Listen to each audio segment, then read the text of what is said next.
when one really thinks about it, one would have to consider that when Ian Flynn came on board, that perhaps his plan from the beginning, and this is way before he had to go through the entire soft retcon and reboot that he had to do because of the behind the scenes legal issues, one would have to assume that Ian Flynn was potentially planning to pretty much, change the comic into, his own vision of what he saw. Because, as I've mentioned before, and others have mentioned before, when you really think about it, Ian Flynn, basically came out and said that he was going to do somewhat of a clean sweep when he started. That he was going to remove certain characters, remove certain elements. He was going to, as he put it, and it surprised us all when he said it, he was going to off some characters. Now he did, I think, in some cases acknowledge that some of these characters were not really necessary, that we had not seen them for a while and they weren't needed, so, why not, put them out to pasture. So, he did exactly that. And some of them were shocks, like with Knuckles' dad, passing away, sacrificing himself. That was a shock, and there were several others. But again, when you really think about it, you have to wonder if that was just the first part of an overarching plan to basically, as I said, make the comic into what he envisioned it to be. A lot of people would point out that with 160, the art style started to match more, or at least identify more with how the characters would look, from a Sega game perspective, more game-like, if you will, instead of what we got with the likes of Stephen Butler and others, before that. And even when Stephen Butler was brought back on board for, artisticness, to draw the characters the way he did, obviously he was directed to draw the characters not to be as we've seen previously, but to be more like what we were seeing now, but in his style.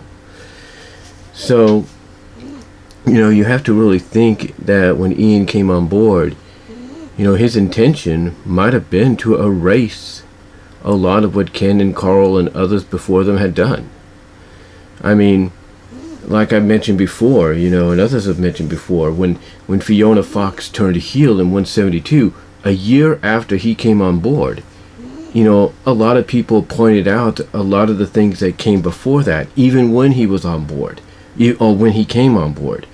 And even before that, a lot of people were pointing out how her heel turn, just out of nowhere contradicted everything that came before, everything that was leading to a full redemption, or at least showcasing that she had fully redeemed herself, that she had now seen how wrong she was about who Sonic really was, and everything. And that she was still learning. I mean, if we go back to, 131, 132, and she's holding that big old gun, and Rotor tells her, hey, that's not our style, never has been, never will be. That there was a learning curve for her because she was still accustomed to that. And what did Ian Flynn do? Ian Flynn seemingly looked like when he started that he was going to keep things as they were, but as we find out, that wasn't the case, because her heel turn was just potentially another step in the direction that he wanted to take, or the second part, or at least one of the next parts that he wanted to take, in basically making the comic as he envisioned it.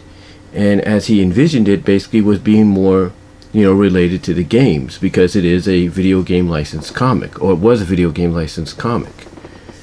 So, you have to really think that when he saw what he was inheriting, he probably considered maybe continuing some of that stuff on, which he did. Give him credit, he did do that for a while, but also trying to basically make his own path, basically, walk his own walk, if you will, when it came to writing what stories would come, within the comic.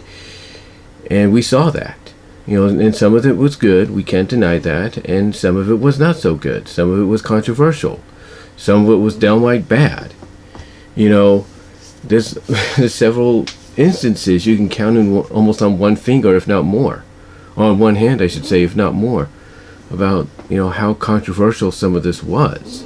Some of the decisions are downright, not necessary, or, as some people would look at it, a bad idea to go with from the beginning.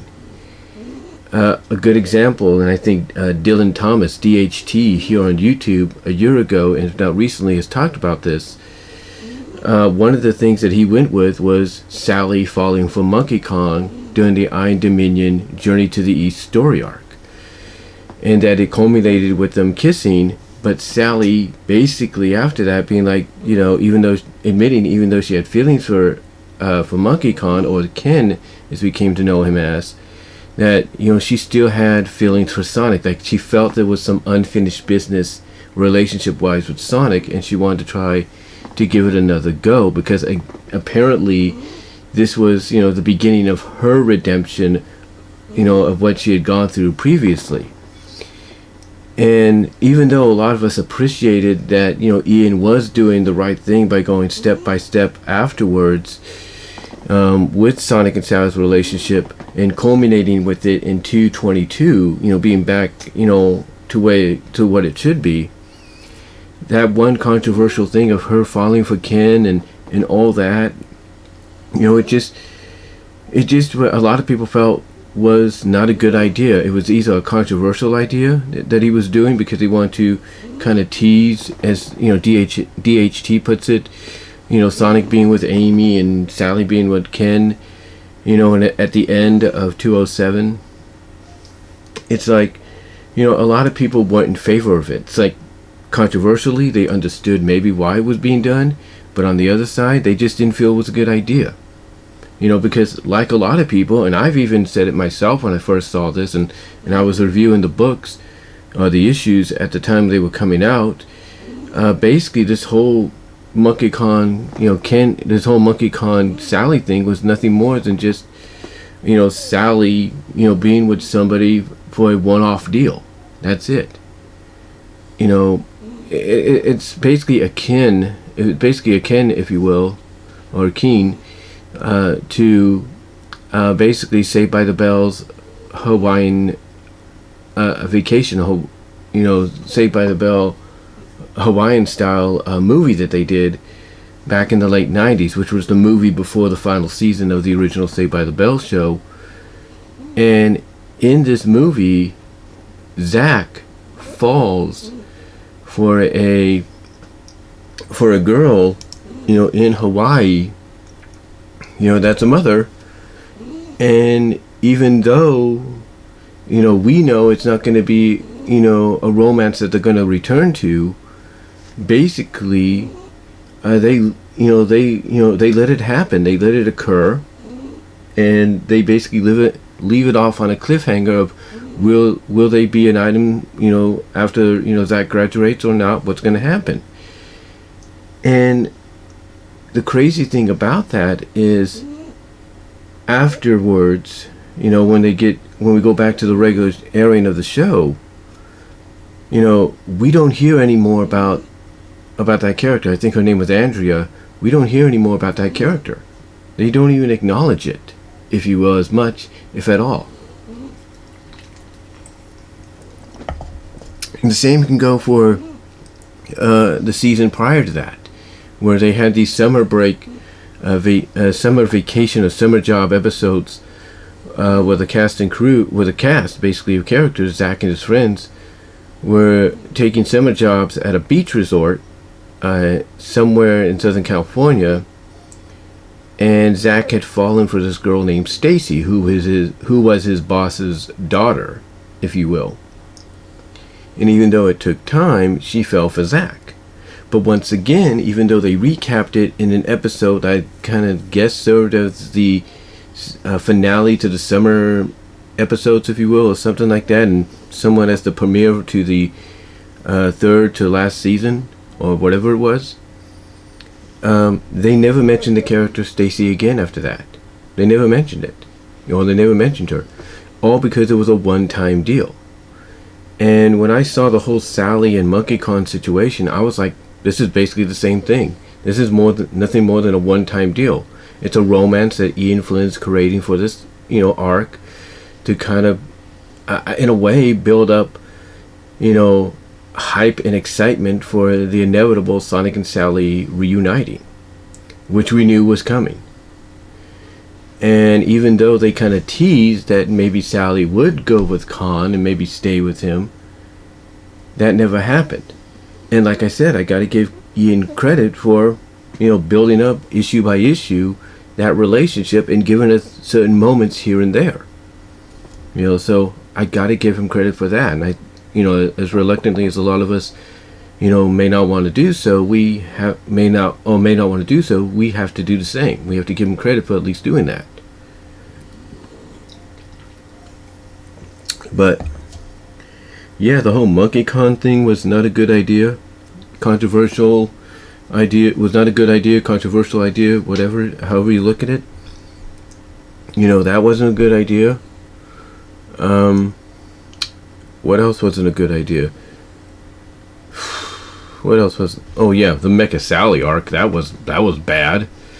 Heck, even I admitted that was bad because it just did not make. It's like, from a story perspective, we all understood why he did it, but still, it's like you basically made two characters that are looked at as the smartest and most intelligent characters out there, and you made them look like idiots. You made them look stupid, and it was unnecessary.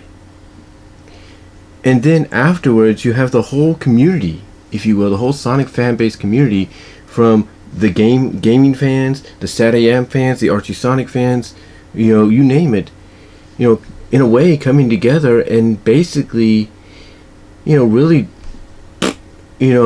dumping on this arc because it became repetitive. I mean, it's one thing basically, ladies and gentlemen, it's one thing basically to do an arc and maybe have it done for a couple of issues. I mean, Iron Dominion, I should say, was his longest one for about a year. And then you add in the 4 issues from Sonic Universe of Journey to the East, and hey, that's enough. That's enough, And the one point that it gets in its favor is it wasn't repetitive. Every issue was interesting, including the Journey to the East stuff. But when it came to Mecha Sally, that wasn't the case. He dragged this on, even into some of the universe issues. He dragged this on. But mostly for the main book, it was always repetitive. It was repetitive. It's like you had the Freedom Fighters down on their luck, down and distraught. You have one of them in a coma near death. You have one of them, which was originally the most powerful, if you will, strength-wise, running off to regain that strength in the most unnatural ways possible, because she was removed of that strength surprisingly in a surprising unnatural way. And then you have the group pretty much split in two, one remaining at home in Mobotropolis and the other traveling the world after the Death Egg and trying to retrieve Sally, who is now Mecha Sally. And then on top of that, you have this secret group of freedom fighters led by her brother. It's like, it just didn't really make a lot of sense. It felt very convoluted. The positives that myself and all of them will give is basically the freedom fighter groups that were left behind, in Mobotropolis, the secret freedom fighters and Team Freedom. They were the only interesting thing because there was no repetitiveness with them. But here, with Team Fighters, which was Sonic, Amy, and Tails, that became repetitive because it was like they'd find her, fight her, rinse and repeat. It's like, when was it going to end? And it just kept dragging out and dragging out and dragging out. And if what other people like Ben Bates, are to be believed for, this was going to drag on for a lot longer. We don't know if it was going to drag on, time-wise in the comic, if you will, or time-wise in real life, issue by issue. We weren't sure. But the thing is, it became repetitive, and it just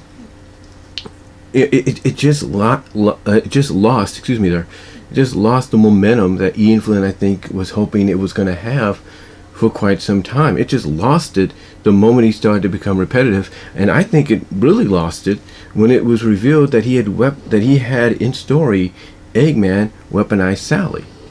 Because a lot of people were wondering, did he gut Sally, take her apart and gut her and do this to her? Or did he do, as I would assume, being a safe bet, did he just wield on this armor on top of her to make her more powerful? That moment right there is, I think, when Ian Flynn really lost a lot of momentum, because fans were not very happy with him when it came to that decision. And again, it just became repetitive, repeat after repeat after repeat after repeat. And then the other thing that they didn't like, so that was another bad idea, controversial idea. The other bad idea, controversial idea, if you will, and again, these are the kind that you can count on your one hand, is Silver. He brings Silver in, a character fans have been wanting to see for quite some time, coming to the comics. And what does he do with Silver? Instead of following true to his video game origins, which of course he wants to try, which of course by now we pretty much know he wants to try to make the comic more like the games, or more in tune with the games. Instead of making Silver like we see him in the Sonic the Hedgehog 2006 game and others that would follow, instead, what does he do? He makes Silver basically say that there's a traitor in the Freedom Fighters and single everybody out as the traitor, from Sonic to Rotor to whoever he feels fits that description. And when this happened, it became so obvious to a lot of people exactly who the traitor was going to be. And when Ian tried to basically bombshell us with it, like, oh my god, I didn't see that coming, a lot of people already knew the answer. I mean, it was staring everybody straight in the face from the beginning. And especially when you look at that Mobius Years, 30 years later Sonic Universe book they did, the story arc they did in Sonic Universe. Silver sees Sally there in the future, married to Sonic, hears what she's saying, and instantly thinks in his mind, no, it couldn't be. Her? No, it couldn't be. It's like, it's like really, Ian, you're making it seem that obvious when pretty much everybody already knows who it is. And this is during or right around the time he did the Mecha Sally arc. So it's like, really? Are you making it too obvious, Ian? Come on, seriously.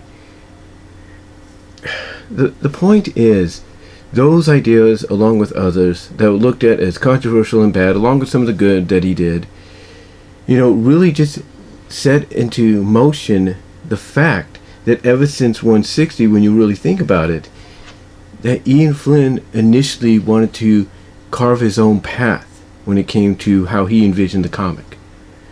And it would basically take a freaking lawsuit by Ken Penders, because apparently Archie Comics didn't tell Ian, by the way, Ken,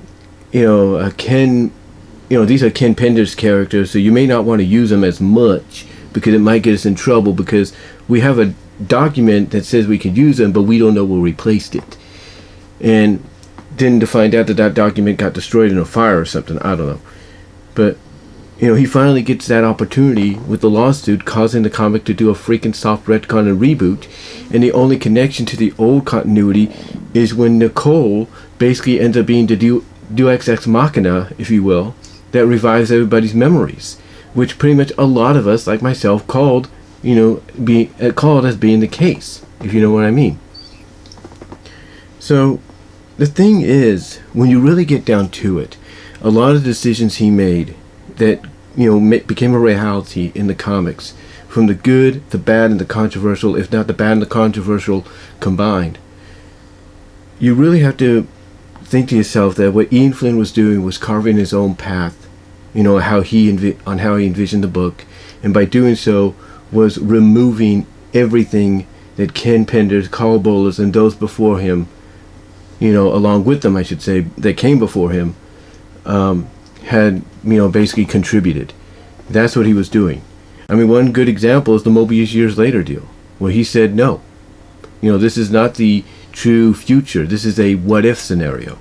So yeah, when you really think about it, that's seemingly the most logical choice, that Ian just wanted to carve his own path on how he envisioned the comic to be.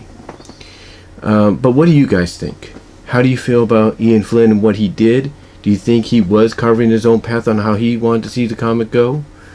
How did you feel about him slowly, taking out, removing ideas and concepts and whatever by Kim Penders and Carl Bolas pre-soft reboot retcon? What are your thoughts on that? Comment down below. Let me know how you feel about it. Let me know what your thoughts are on the live chat during the premiere, and I'll talk to you later.